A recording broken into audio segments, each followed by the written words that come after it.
White privilege is a ridiculous concept in my opinion, and I'm going to explain why. The concept of white privilege states that people who are born white are automatically more privileged due to the fact that they have white skin.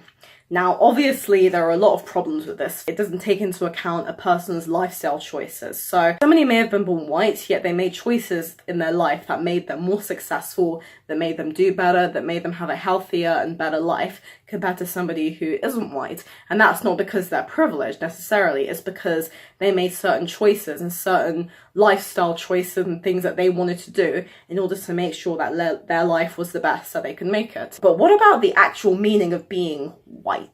Are we talking white British? Are we talking white German, white Nordic, white American, white Canadian, white Australian? Like being black, being white has so many different variations to it. You can be black African, you can be black Caribbean, you can be black mixed race, you can be African American, black British, and the same goes with being white, the same goes with being Asian, the same goes with being Latino. So when we say white, what kind of white person are we talking about? Why is this being so generalized and automatically assuming that every single white person in the world has the same kind of culture and the same kind of attitude to life? And of course, it doesn't take into account things like class or wealth. And in the UK, the richest ethnic demographic of people in the UK is Asians, believe it or not. Not white people, not black people, Asians.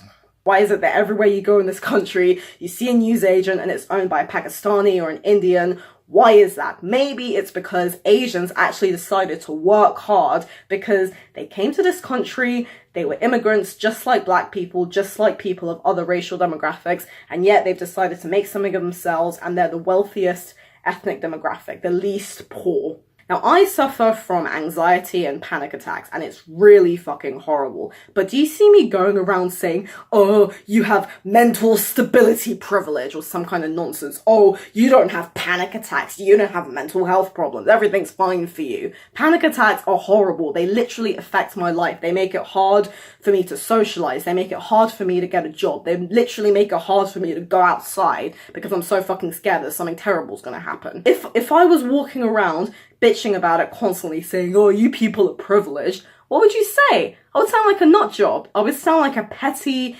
immature nut job. The thing is that when you have a problem, you can't just expect the rest of the world to make special allowances for you. Yes, of course, people should be compromising and they should be empathetic towards your problems, but it doesn't mean that they automatically need to change for you. I have to adapt because it is my life and I'm the one with the problem and I'm the one who needs to do something about it.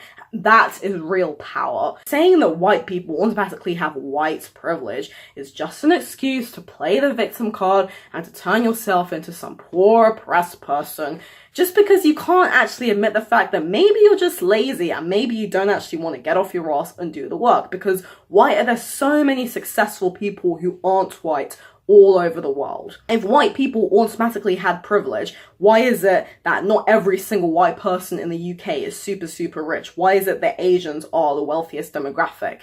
And on the subject of wealth, yeah, I would argue that people who are wealthy do have a certain privilege against people who aren't wealthy. That would actually make a lot more sense if people were saying wealthy privilege rather than white privilege, because obviously, yeah, wealthy people have a certain privilege. But again, when you are wealthy, you don't actually choose to be born into wealth. Nobody chooses what kind of country, what kind of economic background, what kind of class they're born into. You don't choose your gender, you don't choose your sexuality. These are things that you were just born into. People who come from wealth typically come from wealth because they're related to somebody who worked damn hard to acquire that wealth. Yeah, sure, people do inherit wealth from their parents or from their grandparents, but the person who acquired that wealth had to start somewhere in order to obtain that wealth. So if I become really wealthy and I have kids and they're born into wealth, sure, they'll be privileged, but they only acquire their privilege because of my hard work. You see what I mean?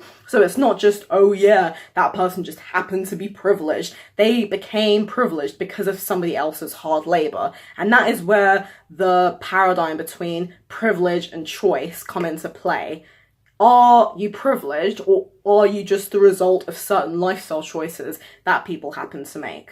And I think it's really, really sad that some people would rather just say that all white people are automatically privileged rather than actually looking into account things like class, wealth, lifestyle choices, and the way in which certain people hold certain attitudes.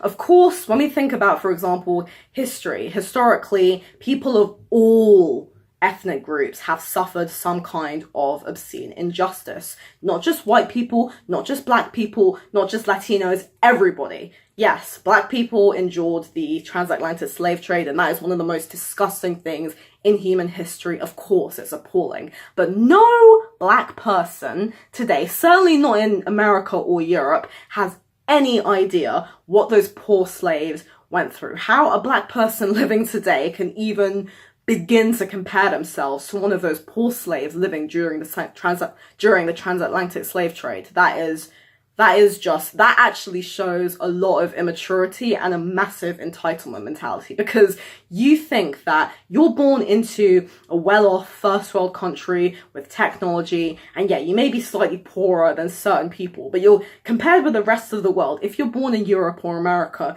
you're automatically one of the wealthiest people in this world. You have basic things that loads of people across the world don't have. You have a roof over your head, the government can provide you with benefits, you have free education until the age of 18, you have a lot more privilege than people who are born in third world countries. But again, you didn't choose that privilege, did you? You just happened to be born in a first world country rather than a third world country. To be fair, a lot of really wealthy people do end up giving their money away to charity. That's another funny thing. People who get really rich, they end up just giving their money away, and those who actually do pay their taxes, they get taxed really fucking high. The more money you have, the more tax you have to pay, rightfully so. Maybe before you start whinging and whining about other people's privilege, you need to actually look at yourself, look at your own life and think, how can I make things better? And if I am struggling in a certain area, like me with my mental health, how can I improve and become a better person